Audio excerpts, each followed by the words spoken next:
Olá, olá, sejam bem-vindos a mais um episódio do nosso podcast Reviva a Mulher. E aqui a nossa missão é te lembrar de perseguir o prazer em viver em todas as fases da sua vida. E hoje, para me ajudar a fazer isso, eu tenho um convidado muito especial. É, assim, um privilégio e uma honra ter aqui ao meu lado Dr. Malcolm Montgomery, que é, assim, uma sumidade no meio da saúde da mulher, no meio da ginecologia. Só que mais que isso, Malcolm é uma pessoa que fez parte da minha vida desde que eu me entendo, assim, por gente. Malcolm é uma figura presente na minha vida, um grande amigo de meu avô, uma pessoa que começou a frequentar a nossa vida ali como aluno e acabou se tornando amigo e família, e já são muitos anos de convivência e de admiração. E quando eu o conheci, para mim ele era uma estrela, porque ele estava sempre rodeado Ai, ai, das ai. estrelas, um global, tinha o seriado Mulher, que foi baseado no livro que Dr. Malcolm escreveu, então eu estou aqui hoje com uma estrela e trazendo para vocês essa conversa, mas quero agradecer muito você estar aqui comigo hoje. Uma estrela idosa, né? Ah, me poupe! Me Muito bom. poupe! Para mim, mano, assim, é sempre, assim, muito gostoso, né? Te ver, assim, eu te vi menina, né? Então, são quase 40, não, mais. Deixa eu ver, eu tinha 27, 28 anos, estou com 75. Faz a conta aí. Quando você Se é conheceu? boa. Em 82, que você foi para aquele Em 82 congresso, eu foi nem assim. tinha nascido ainda. Pois é, então, assim, Vê? a sua mãe foi minha aluna na Faculdade de Psicologia em São Paulo. Eu dava aula de fisiologia médica. E eu um dia, numa aula, eu falei assim, olha, Ah? olha sua mãe, eu estava dando uma aula de fisiologia hormonal e uma das alunas falou assim, pô, professor, eu vou namorar fim de semana, meu namorado é surfista e eu não queria menstruar no fim de semana, que a gente vai namorar e tal. Eu falava assim, não, toma a pílula direto, não para, que você vai menstruar, vai sangrar só mês que vem. Eu acho que foi nessa aula que a Tessie falou assim, professor, porque só tá aqui, né? Você é muito parecido com meu pai. Eu falei, porra, por quê? Porque ele fala umas coisas meio parecidas com você com ele e tal. Então, assim, e aí, isso foi em 79, né, Tese, eu acho, por aí. Aí chegou em 82, que eu vim para o congresso aqui no Salvador Praia Hotel, no congresso, o seu avô era presidente do congresso, e no balcão, assim, onde tinham as pessoas distribuindo os crachás, estava sua mãe. E ele Nossa! falou, hoje você vai conhecer meu pai pessoalmente, né, pô? Mas, na verdade, eu já tinha visto o seu avô num congresso fora do Brasil, né? Antes, assim, mas não tinha sido apresentado para ele. Eu já fiquei admiradão, assim, por ele, né? Naquela aula. Naquela época meu avô publicava muito, né? Eu Ele estava... tava fazendo muita pesquisa nessa Eu época. tinha acabado a residência médica, assim, então, fim da década de 70, né? Aí, em 82, eu tive esse privilégio de conhecer ele pessoalmente. E ele foi com a minha cara, aí eu ia com a cara dele, todo mundo ia, né? Era difícil alguém não gostar dele, né? Mas ele gostou de mim, meio que me adotou assim naquela época. E eu comecei né, a seguir as coisas dele. Ele mandava eu estudar isso, estudar aquilo, mandava livro para mim estudar. E parece assim que ele recebia gente do Brasil inteiro já para colocar implante aqui. Eu tentei convencê-lo, mano, a ir para São Paulo. Ele não queria no começo, não. Eu falei assim, mano, o pessoal pega avião, vem até aqui, por que você não vai para São Paulo comigo, né? Aí ele foi para São Paulo comigo. Eu tinha uma sala que eu sublocava no consultório do professor Dirceu Mendes Pereira, que era um cara da reprodução humana lá de São Paulo. E a gente ficou naquela salinha minha lá, acho que uns 2 meses. Depois tivemos que alugar uma casa para ficar só nós dois, porque o número de pacientes aumentava cada vez mais, né? E a gente acabou alugando essa casa e ficando juntos lá, 40 anos, sei lá, 38, quantos anos a gente ficou lá. Enfim, então foi para mim assim um privilégio, né? Quer dizer, uma sorte na vida, né? Ter conhecido ele. E eu fazia naquela época obstetrícia também, mano. Eu fazia parto, né? Tanto que meu primeiro livro foi para o pai, porque o Sim. pai era um excluído, né? O pai era um excluído total. Não podia entrar na sala de parto. Não é. Então, assim, naquela época, quando eu escrevi o livro do pai, ele foi muito bem porque tinha muitos amigos obstetras na época e tal. Mas depois, quando eu conheci o teu avô, Aí eu resolvi escrever um livro para mulher. Foi? Já com coisas dele comigo, assim. Uhum. Já tinha uma sementinha dele dentro de mim. E esse livro, como você falou, foi muito bem, que a Globo comprou os direitos autorais, fez um seriado. Tinha a Patrícia Pilar, né? Patrícia Pilar e a Eva Vilma.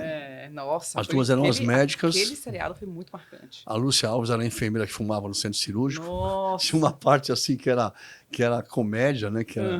Porque interessante que assim os roteiristas, né? Eles assim, como um seriado médico, assim, tinha um tema médico e um tema de cômico. Sim. Eles achavam que se fosse só uma coisa médica, era a época da AIDS, né? A AIDS estava explodindo em tudo que era lugar. Nossa. Né? Década de 90, né? E aí o seriado tinha assim um tema, por exemplo, câncer de mama, voyeurismo, entendeu? Quer dizer, no mesmo episódio tinha uma coisa engraçada e uma coisa mais séria que era a parte médica. Né? E aí fomos, né? Juntos, viajamos juntos muitas vezes, né? Pra gente realmente, quando alguma coisa lá em Campinas, Ribeirão Preto, ele ia de carro comigo, né? E aí a gente fez alguns congressos também com ele fora do Brasil, viajamos juntos aí algumas vezes. Andei a cavalo na fazenda com ele. E isso foi te tornando mais aluno, próximo, né? Meio perto da família, né? Depois um filho postiço, né? Desses filhos que ele foi adotando ao longo da vida. Ele adotou outros depois, mas... Enfim. Isso é, assim, uma das diferenças, eu te falei isso uma vez, uma coisa que eu notava de diferente com o meu avô em relação a você é que ele gostava de conversar com você, porque você, eu acho que, principalmente nas últimas décadas, assim, era uma das poucas pessoas que tinha uma conversa que entretia ele, né? Que gosta de música, que gosta de ler, que é da medicina. E ele tinha poucas pessoas com essas características perto dele, ele era muito culto, né? Ele tinha uma cultura geral absurda, eu acho que né? ele tinha um prazer em conversar com poucas pessoas. Entendi. E você era uma dessas pessoas, sabe? Que eu via que ele ficava feliz de estar junto. Eu fico feliz de ouvir isso agora de você. Mas assim, são 38 anos só de implante, né? Assim. 38 anos colocando implante e 50 de ginecologia, né? E o que mudou nesse tempo? Em relação... implante, assim, de quando vocês começaram? Não, é assim, a gente começou e era um sucesso tão grande, mano, que eu tive que parar a obstetrícia. Por quê? Porque eu comecei a atender no Rio de Janeiro e também em Curitiba, e uma época atendi em Brasília e uma época em Fortaleza. Nossa! Fortaleza. Só que Fortaleza e Brasília eu larguei rapidinho, porque era muito longe, eu não gostava muito daquela energia de Brasília, vestia meio mal lá. Enfim, e aí eu fiquei só com Rio, São Paulo e Curitiba. E seu avô ficou com Rio, Salvador, São Paulo, BH e Brasília. Ele tinha uma saúde que era brincadeira. Né? Tinha. E então, assim, eu larguei a obstetrícia, porque não podia fazer um pré-natal depois na hora do parto, não tá. Né? E o que a gente realmente começou a... Nós tivemos muita sorte, os dois, assim, no sentido assim, nós pudemos defender o implante tanto na ala médica, que os dois tinham mestrado, doutorado e tal, e a gente era convidado para congresso de ginecologia. Eu até presidi uma época, duas vezes, uma comissão da FEBRASGO, que era a Federação Brasileira de Ginecologia e Obstetrícia, né? E coisas que vocês nem sabem, quer dizer, teve uma época que assim, que ele já fazia palestras em vários lugares de ginecologia. Mas ele cresceu tanto, assim, no conceito das pessoas, que aí vem a inveja e o ciúme, né? Então, teve uma época que eles queriam, assim, tentaram bloquear o professor Elcimar, porque ele não tinha TEGO. O que era TEGO? TEGO era título de especialista, né? Em ginecologia e obstetrícia. Era um título que você fazia uma prova, só que ele era endócrino. Ele não era ginecologista, entendeu? Então, assim, eu lembro que eu escrevi um texto no jornal de ginecologia chamado O Tego do Tego, quer dizer, então, assim, para defender, né? Eu falei, pô, o que é isso, né, pô? Mas a gente via que tinha muito ciúme. Mas depois, né? Ele fez. Não durou nem, isso aí não durou nem 3 meses, 4 meses, quer dizer. Foi uma coisa rapidíssima, mas assim, tentaram. Tentaram. Como você viu ele, sabe, em tribunal aí, defendendo as coisas, em igreja também, que a igreja também atrapalhou bastante a gente, porque era contra a pílula, era contra o DIU, era contra... Enfim, época.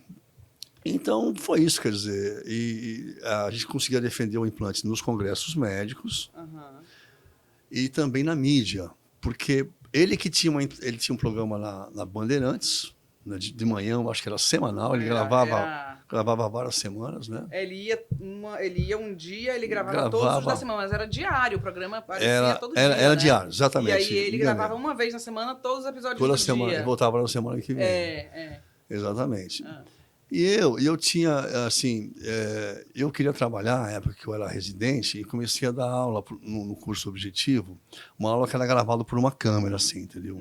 Era uma aula para o pessoal fazer uma revisão no fim de semana. Aí a TV Cultura de São Paulo tinha um chamado Telecurso Segundo Grau. Sim, eu lembro disso. Lembra disso ou não? Eu lembro disso. E aí, assim, ele falou, quando você fala bem com a câmera, vamos lá para a TV Cultura, você vai ganhar mais. Eu era residente, né? Aquela coisa de ganhava pouco, então. E aí eu fui para a TV Cultura e, assim, em 6 meses, entrei num programa, eu e uma coisa de programa de saúde, um programa ao vivo. Mas eu fui para gravar aula de Química e Biologia, né? Lá eu acabei saindo. E o que acontecia? Eu fiquei na maternidade de São Paulo 10 anos. E a maternidade de São Paulo atendia muita gente. Era um separo da vida assim, entendeu? Muita gente que atendia gente com condição financeira e gente muito pobre também. Tinha uma ala todinha para quem não podia pagar, né? Então a gente falava assim, olha, por exemplo, a mulher do câmara precisava fazer uma laqueadura. Leva lá que a gente faz. A mulher do faxineiro leva lá que a gente faz. Então, assim, a gente fazia na maternidade de São Paulo tudo que as pessoas precisavam na TV Cultura. Até diretores e tal.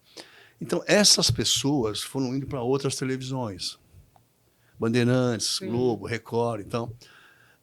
E aí, eu acho que eles diziam assim, tem um cara que fala português sem falar um mediquês. Porque o médico falando, se ele falar o mediquês, ninguém entende nada. Que nem um advogado falar juridiquês, quer dizer, você não entende nada. Então, assim, como eu tinha dado aula em cursinho, eu tinha essa facilidade para falar no português mais simples, né? E aí comecei, né? Fiz um programa na Record, fiz o Jô na SBT. Nossa! O Jô estava na SBT naquela época. E assim foi indo, né? E a gente conseguiu assim, defender o implante, né? Os implantes, né? Na mídia também televisiva, no rádio e tal, além dos congressos médicos, né? E de repente também a nossa amiga Hebe Camargo, que era a minha paciente, resolveu. Ela dizia assim, como é que pode um negocinho que põe aqui liberar durante um ano, um pouquinho por dia, né? Tecnologia, né? Ela falou assim, não, isso aqui é um chip.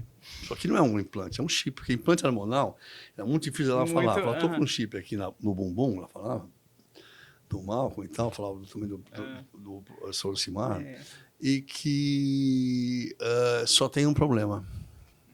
Ele é muito bom, mas tem um problema. Tem que vir com um homem junto.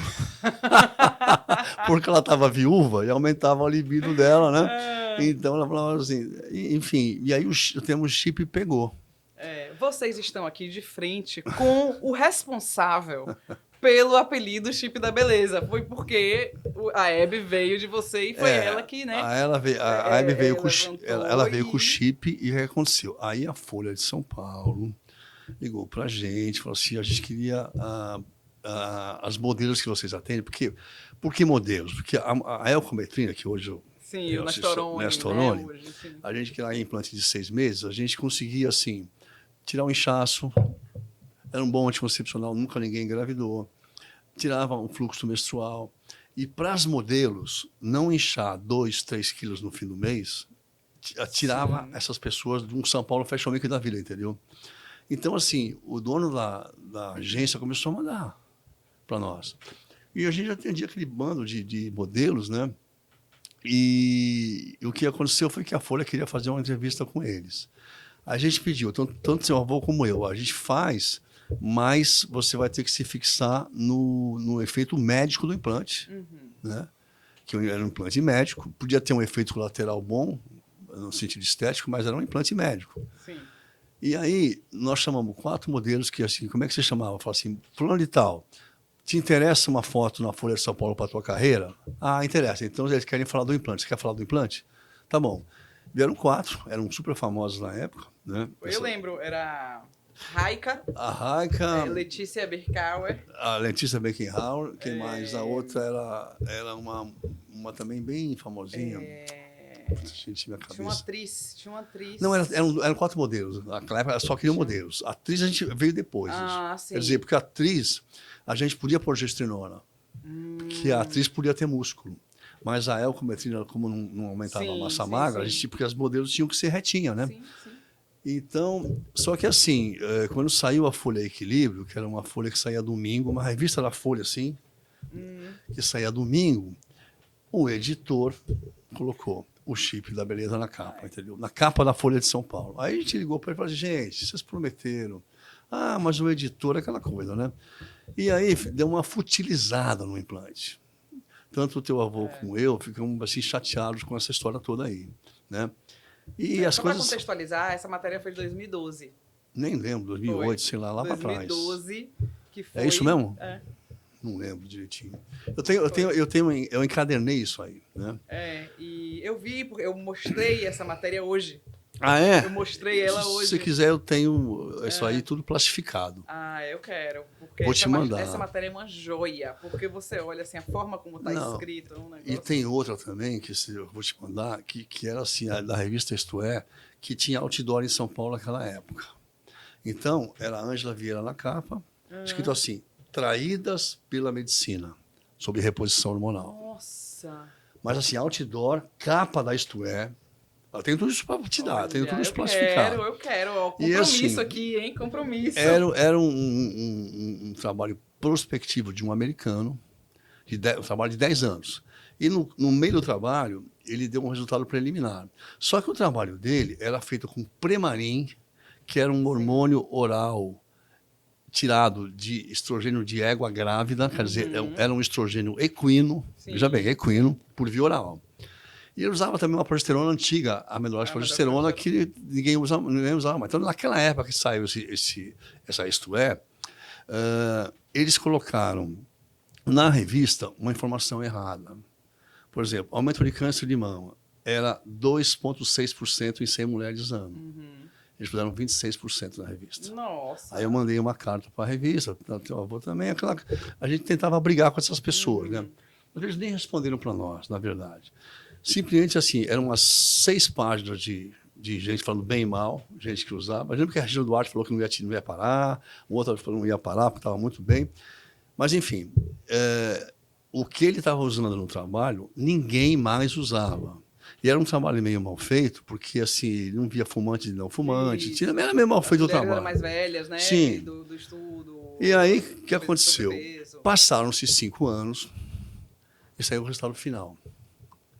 Aí, eles fizeram 2 folhas no fim da revista, dizendo assim, revitalizaram os implantes, são positivos para a mulher, os médicos podem voltar a colocar, mas eram 2 páginas no final da revista. Né?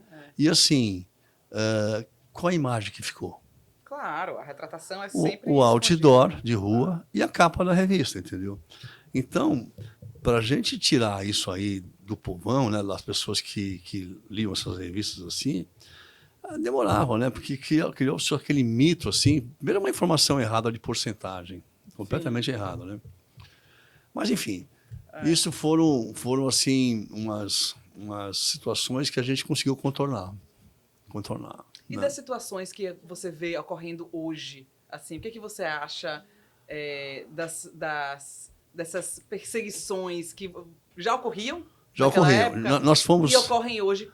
Como é que você vê o que ocorre hoje, por exemplo? Teve uma queixa do nosso implante, eu falo nosso, mas vai, sim, claro, do professor Ocimar, que lá no CRM de São Paulo.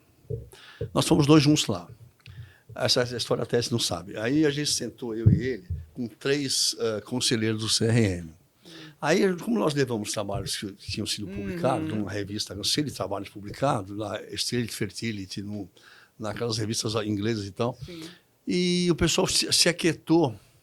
A hora que a gente estava levantando para ir embora, um que estava aqui na ponte falou assim, doutor Ocimar, o senhor daria um autógrafo, porque minha mulher era sua fã, o senhor daria um autógrafo no seu livro? Ele estava com o livro dele, Menstruação, a Sangue Inútil, entendeu? Sim, sim. E pediu um autógrafo para a esposa, quer dizer, no fundo, eles admiravam o professor, né, pô? E aí, o que acontece? Coisa de política, né? Coisa de política, ciumeira. E aí, o nosso problema era as sociedades mesmo de ginecologia, de endócrino, assim, o pessoal que... É aquele pessoal que não atende mais, sabe, mano? É aquele médico que se torna um político, entendeu? Isso vai para a Anvisa, vale para Febrasgo, vale para a Sociedade de Endocrinologia, quer dizer. E nós tínhamos uma experiência clínica enorme, cara. Enorme, assim, né? Imagina se atender em 4 cidades e sempre muita gente. Então, sim, a gente tinha muita gente e muita gente bem. Quer dizer, bem, assim... Eu atuava um pouco diferente em algumas coisas, quer dizer, por exemplo, eu dava os 3 primeiros meses que eu colocava o implante, começava com uma dose mínima e calculava uma dose máxima. Essa pessoa voltava e, assim, dependia do sintoma. Não melhorou aqui os calores? Vamos pôr um pouco mais de estradiol, entendeu? Eu ia ajustando a dose naqueles primeiros 90 dias que a gente usava, né? Pô. E isso foi muito bom, porque não gerava efeito colateral. Você nunca começava com dose alta, começava com dose mais baixa e tal, né? Pô. E assim funcionava. E outra coisa que também gerava muito, até eu vi agora um pouco lá embaixo aqui, é assim, o pessoal se liga muito no laboratório. Tipo assim, quanto é que deu a testosterona? Está muito baixa, está 15. O mínimo da mulher é 9. Só que a coisa funcionava diferente, sempre funcionou diferente. Quer dizer, o que era importante? Era importante que, assim, por exemplo, o implante, vamos supor que aqui é uma fechadura, aqui tem uma chave. Então, vamos supor, a molécula de testosterona vem, ela encaixa numa fechadura da célula e entra. Essa fechadura chama receptor, para não ficar uma coisa muito complicada. Então, assim, só para você entender mais claramente, uma mulher que tem uma ascendência, sei lá, francesa, belga, que não tem pelo no corpo, nem genital, não tem pelo nenhum. É toda certinha, tem seios, tem toda aquela coisa feminina, mas não tem pelo. Certo. Essa mulher, ela pode estar com 90 de testosterona, não vai crescer pelo nela, porque ela não tem receptor para pelo, entendeu? Então, é assim que funciona, quer dizer, o que funciona é a efetividade da dose em cada pessoa. Aí nós começamos a individualizar as pessoas. E essa coisa de individualizar, por exemplo, pega o contrário, uma portuguesinha que tem um bigodinho, tem muito receptor de pelo. Você põe 10 de testosterona, ela vai crescer mais pelo nela, porque ela tem muito receptor. Então, isso o que vale é a efetividade daquela dose em cada indivíduo, entendeu? Assim, a gente nunca mais teve problema, quer dizer, de excesso, de efeito colateral, então, né? Então, tanto na reposição hormonal como na anticoncepção, a coisa para endometriose, para TPM, para essas coisas todas. Olha, o que eu posso te dizer, assim, que seu avô e eu, a gente tornou muita gente feliz. Muita. Sem dúvida. Enxaqueca pré-menstrual, que as pessoas sofriam, não saíam de casa, quer dizer, aquelas hemorragias que a gente chamava não de menstruação, de monstruação, porque sangrava 10 dias muito, entendeu? Tirava a criança da escola. E assim, pessoas porque as TPMs têm vários graus, né, Manu? Grau 1, grau 2, grau 3, moderado e tal, é grave. As TPMs graves, as pessoas surtavam, né? Sim. E era uma judiação, né? Então, assim, o trabalho do seu avô, ele trouxe, assim, uma situação para o mundo moderno, todo o mundo moderno, né? O mundo moderno é esse, quer dizer, hoje poucas pessoas querem menstruar, porque, na verdade, o suspender a menstruação está protegendo a fertilidade da menina, né? Em relação à endometriose, está protegendo a fertilidade, claro, né? E isso, então, assim, mudou bastante. Agora, você fala de hoje, mano, o que aconteceu? Com o negócio de Instagram, de redes sociais, virou um fim de feira. Sabe fim de feira? Que você só vê aquela coisa que está tudo arrebentado, assim, meio podre, assim. Então, virou um fim de feira, certo? E tem gente, assim, se colocando como um expert em implante que não tem a mínima noção da coisa que está fazendo, entendeu? E isso é ruim porque, assim, quando a pessoa não sabe fazer, é a mesma coisa que se dá um bisturi para um cara que não sabe operar. Quer dizer, não é culpa do bisturi, é culpa do cara que está operando, então, assim, do cirurgião. Então, assim, nesse sentido, o que aconteceu? Apareceu um monte de implante falso aí, né, no mercado, vendido assim a preço de banana, né, para os médicos, enfim. E isso inundou nos últimos, acho que 3 anos, sei lá, eu daria 3 anos. O que nos você últimos acha? 3 anos, eu acho, porque quando eu saí do mercado, né, que eu fiquei 2 anos construindo a MC Legacy, quando eu voltei era outro mundo. Era outro mundo, Era exatamente. outro mundo, assim. E assim, isso aí me assustou um pouco, porque assim, o cara põe um implante que não dá certo, então o que eles vão falar? O implante hormonal. O implante hormonal generaliza tudo, né? E a gente sabe da seriedade que sempre foi as pesquisas do seu avô. Eu participei de poucas, mas a maioria era ele com outros médicos e tal. Mas, enfim, então isso aí, agora, o difícil hoje em dia, o dia de hoje, né, é uma paciente que chega no consultório tomando 5 antidepressivos e se baseia pelo Google, entendeu? Então, como é que você pode ajudar uma pessoa que chega no teu consultório com 5 antidepressivos? Inibe, quer dizer, os antidepressivos são muito potentes. Então, assim, tomando um, tudo bem. Mas, pô, eu recebi uma paciente com 9 antidepressivos. Nossa! 21 anos. Mas alguém prescreveu isso ou ela saiu tomando sozinha? Uma psiquiatra prescreveu. Nossa. Aí eu pensei, eu vou ligar para essa mulher, certo? Para essa psiquiatra. Aí eu pensei bem, falei, só uma coisa. Eu vou ligar para essa mulher.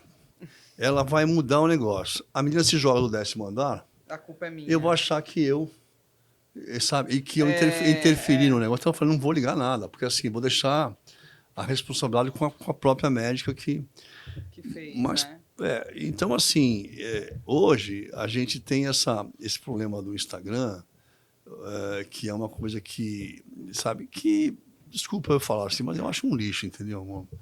Porque eu falo, você tem Instagram? Minha sobrinha, que é jornalista, fez um para mim, me encheu, passei, fez um para mim, que nem tem no meu celular, não sei nem entrar no Instagram.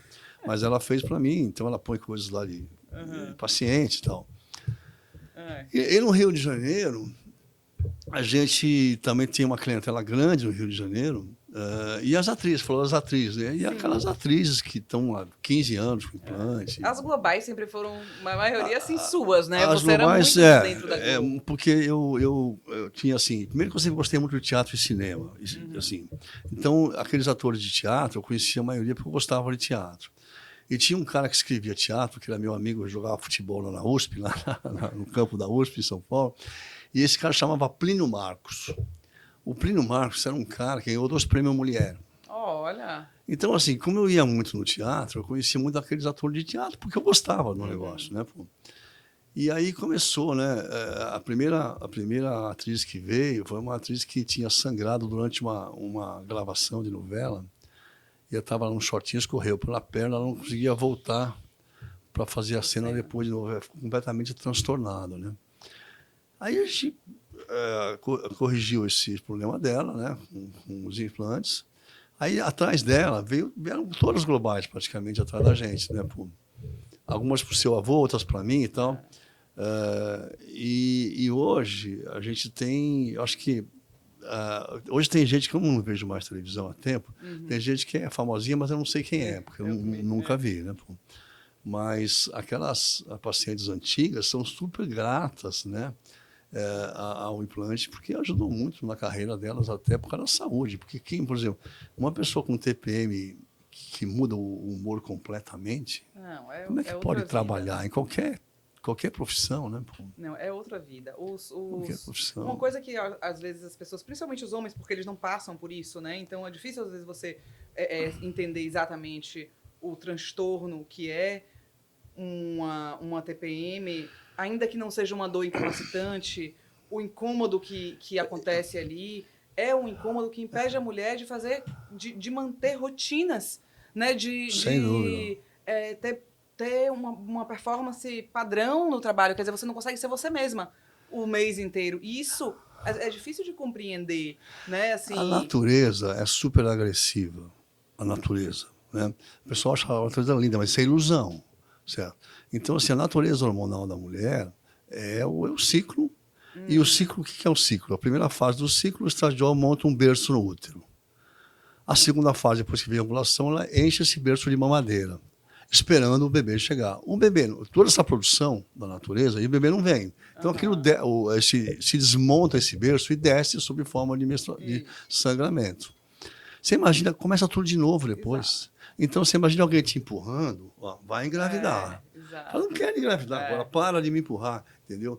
Isso, com o tempo, vai gerando TPMs horrorosas, né? Isso, é uma falha fisiológica repetida. Exatamente, né? Exatamente. Mas, assim, é porque esse tipo de conversa que a gente está tendo aqui, eu posso ficar tendo para sempre, porque é uma viagem no tempo, né? Assim, eu acho que as pessoas que estão aqui assistindo e que vão assistir esse podcast têm uma oportunidade de participar de um tempo na história dos implantes que poucas pessoas viveram, né? Assim, que está pouco disponível, porque não é uma coisa que todo mundo fala, não é essas histórias que você contou aqui. A gente só ouve assim mesmo, não é disponível para todo mundo. Então, assim, é um pouquinho dessa história de meu avô, junto com você. Nossa amizade. E essa história, ela é responsável pelo que a gente vive hoje, porque se a gente chegou a um ponto onde os implantes são tem tanta amplitude como tem hoje, é porque alguém protegeu essa história, né, por muito tempo antes deles serem tão disponíveis. E essa pessoa que protegeu foi meu avô junto com vocês, né? Junto com você. Nós viajamos o Brasil inteiro, assim, talvez. A gente... Então, assim, você também é um desses guardiões do implante, né? Que permitiram que hoje a gente tenha acesso à gestrinona. E por isso eu só posso te agradecer. Interessante, Manu, que assim, a gente protegeu com argumentos científicos. Isso, sim. Nada nada que não era científico, então provado, entendeu? Então, quando você quiser que eu conte mais histórias, tem mais umas... Tem mais algumas, umas 50 histórias. Inclusive, antes da gente encerrar aqui, quero que você fale um pouco do seu livro, A Travessia, que você acabou de lançar. E que, enfim, é lindo o livro. Bom, o problema desse livro é só um. Não passou pelo aval do seu avô. Porque todos os outros que eu escrevi, ele leu, certo? E deu aval. Pode publicar, entendeu? O do pai foi o primeiro, depois foi o da mulher, depois foi o do abuso sexual, o que eu acho o livro mais importante que eu escrevi, que é do Incesto Velado, né? Um livro difícil de falar desse assunto de pedofilia. Depois eu escrevi um livro sobre a relação amorosa, que havia do meu curso de psicanálise. E depois foi menopausa, né? Era uma vez a menopausa. Esse era tem uma história também, que não dá para contar, que é muito longa. Era uma vez a menopausa, que eu conversei com o teu avô e ele... Enfim, não vou contar hoje, que não vai dar tempo. A gente vai contar na próxima, fica guardado. E o livro novo chama A Travessia, porque eu saio da Vênus de Willendorf, que é uma boneca encontrada em Willendorf, na Áustria, e que pelo carbono 14 dá 4 mil anos antes de Cristo. Então, assim, a gente sai dessa boneca para chegar na mulher do século XXI. Então, é um livro que chama A Travessia, né? A gente passa pela mudança da deusa mãe por Deus pai, como explicar, Deus era só mãe, a mulher que dominava, passa pela fêmea fatal, que significa o seguinte, a mulher sedutora, quer dizer, a força de atração que a mulher tem sobre o homem.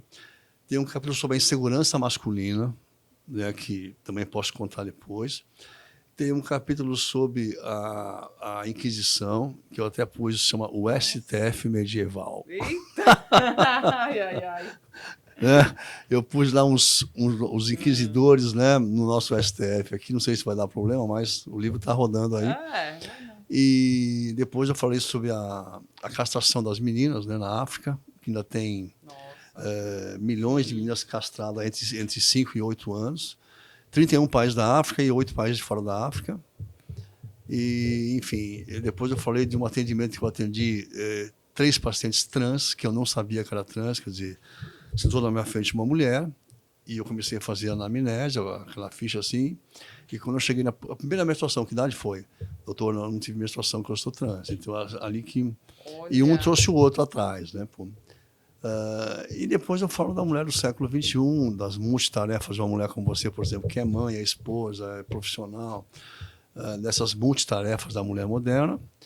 E depois a mulher do século XXI, que ganhou, como você falou, autonomia, liberdade e mobilidade. São os 3 anseios de qualquer pessoa, né? Ser livre, autônoma e ter mobilidade para ir para onde você quiser. Só eu coloquei assim que, como último capítulo, né, essa coisa da estética. Ou seja, aquela mulher de 55, 60 anos que faz vários procedimentos e perde a beleza da bela mãe e não ganha a beleza da bela filha, certo? Nossa. Tá, então, assim, nesse sentido, tudo que a mulher ganhou, a mulher sofreu, é muita coisa para falar, 5 opressores, né? Aí eu volto a falar dos 5 opressores da mulher, que ela perdeu 4. Agora só tem um opressor, que é a mídia. Nossa. Que é a mídia e a rede social. Caramba. Mas os outros ela perdeu. Então, aí um dia a gente volta e fala mais. Eu estou preocupado com a... Dá vontade agora, assim, de parar tudo e estudar, né, esse livro, porque ficou bonito porque assim, é o primeiro livro com desenhos, meu. E é lindo. E eu arrumei um desenhista que ele lia o texto, interpretava e fazia o desenho. Incrível. Então, Então, é o primeiro procurem A Travessia. A Travessia. E, enfim, eu quero, de novo, te agradecer por estar aqui, por essa conversa. É uma delícia, assim, para mim é uma viagem no tempo, assim, lembrar de você junto com o meu pai, junto com a gente. E pedir para você, para a gente encerrar, para você mandar uma mensagem para aquela câmera ali, uma coisa que venha do seu coração, para quem está assistindo, e que a gente venha mais vezes. Para mim, ter você sempre aqui no Reviva Mulher. As mudanças básicas seria o seguinte, hoje em dia, né? O sexo ficou muito barato e o compromisso muito caro. Por isso que está difícil se relacionar com compromisso, certo? E a outra coisa que eu queria deixar com um recado é assim, o professor Ocimar, ele quebrou vários paradigmas, certo? E quando ele se foi, ele quebrou mais um, que é ninguém é insubstituível, mas ele é. Ele é. Não... Sem palavras, depois dessa. Eu espero vocês no próximo Reviva a Mulher.